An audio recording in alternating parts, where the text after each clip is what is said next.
Hi, I'm Helen Fox, the owner of Fox Tutoring, and I specialize in helping students in 6th through 12th grade excel in their English, language arts, and humanities classes in international and boarding schools worldwide. So let's get into our topic for today, which is AI, specifically ChatGPT. I want to go over some tips to help students save time but not compromise their integrity or their learning. So first, I want to share a few of my experiences with ChatGPT as an educator. I have had experiences where students have submitted work to me where they obviously submitted a prompt to ChatGPT, copied and pasted the ChatGPT response, and submitted it as the assignment. So as a teacher, it's easy to see when a student does this. The text usually is lifeless, it has errors, it's kind of off topic, it doesn't have really any critical thinking or creative thinking included, and it's usually not really aligned with what we've gone over in class, which is a huge indicator that the student used AI. So first, I want to start off with some tips for what not to do when using ChatGPT.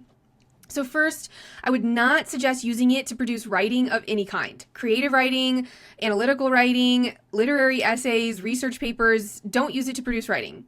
This is cheating, first of all. And second of all, it's circumventing your knowledge and learning in the actual writing process. It behooves you to actually improve your writing long term so that you can be successful and not have to rely on ChatGPT, which isn't even a good source to begin with. So I wouldn't do that.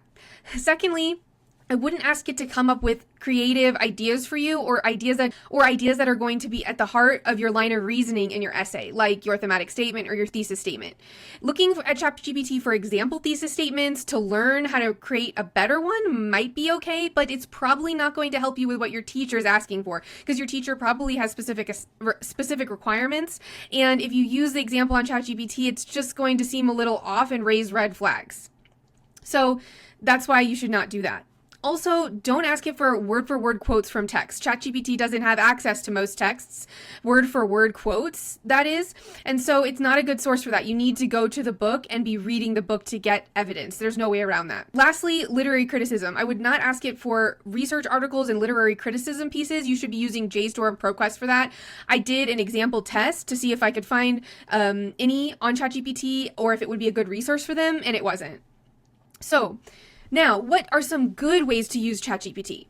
First, if you have, let's say, a multiple choice test coming up, and maybe your teacher has said there's going to be 30 multiple choice questions, and there's going to be maybe some vocabulary questions, maybe some literary device questions, this is a perfect opportunity to ask ChatGPT to create a practice test for you with those types of questions, but you need to be specific and ask it to create a test with questions and topics that your teacher has gone over. Also, it's also important to request the questions to be difficult. Ask ChatGPT to make the questions difficult or even 2 grade levels above where you're at. That way they're really challenging and you're not just getting the first draft that it gives you. Okay, I wanted to show you a good example of how to ask ChatGPT the correct way for a good high-level practice quiz. So you might say something like, I want a 30-question multiple-choice quiz on kindred. The question should be at an 11th grade level. They should focus on character matching and the theme of trauma. Please also provide 6 short answer questions on various themes from the novel. So this grade level should probably be 1 or 2 grade levels higher than what you're currently at for really difficult, good questions. And then enter. It will give you the quiz. You can ask for the answers at the bottom if they don't give it to you, or you can just ask it to not provide the answers until you take the quiz. And if you start taking it and you don't like it, ask it to redo it with more specific question types. Next, studying for rote memorization. Vocabulary for SAT, ACT, AP Lang, or AP Lit. This can be really helpful if you need to improve your memorization of your rhetorical devices, maybe your figurative language.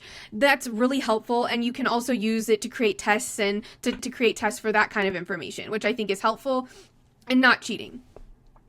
So, lastly, I think another good way to use ChatGPT is for really difficult books that your teacher has assigned. Maybe your teacher has assigned a really long text and you're really struggling. So for example, one of my students has been assigned The Brothers Karamazov by Dostoevsky this year in 12th grade and is being tested over hundreds of pages of reading at a time. And so what I think ChatGPT can help you with in that kind of scenario is creating a study guide, not using it as your primary source of information. The book is your primary source, but it can help you organize a lot of information into a studyable, cohesive, and coherent, organized. It can help you organize a lot of information quickly. And so I think that you could use it for understanding the sections or chapters of the book. And then once you have those kind of detailed, you can add in quotes, you can add in things from class, you can add in things from your notes, and then you can ask it specific information maybe that you're not understanding. Like maybe you need more information on one character. You're just really struggling with that one character and how they're influencing the text. Ask it, and then you can see its answer. You can fact check that with what your teacher has said and what's in the book and see if that helps. But the bottom line is that when you're using ChatGPT, you are the fact checker. You need to make sure that you're reviewing everything that it's giving you with a keen eye for looking for errors and misleading information and bias. And so that's one of the most important things when using ChatGPT. It's not the ultimate source of information. It's just a lot of it can help you take a lot of information, test yourself with that knowledge that you already know, or help you learn more knowledge from a specific area and refine your knowledge for when you are tested on it. So I hope that helped. Good luck, and thanks for watching.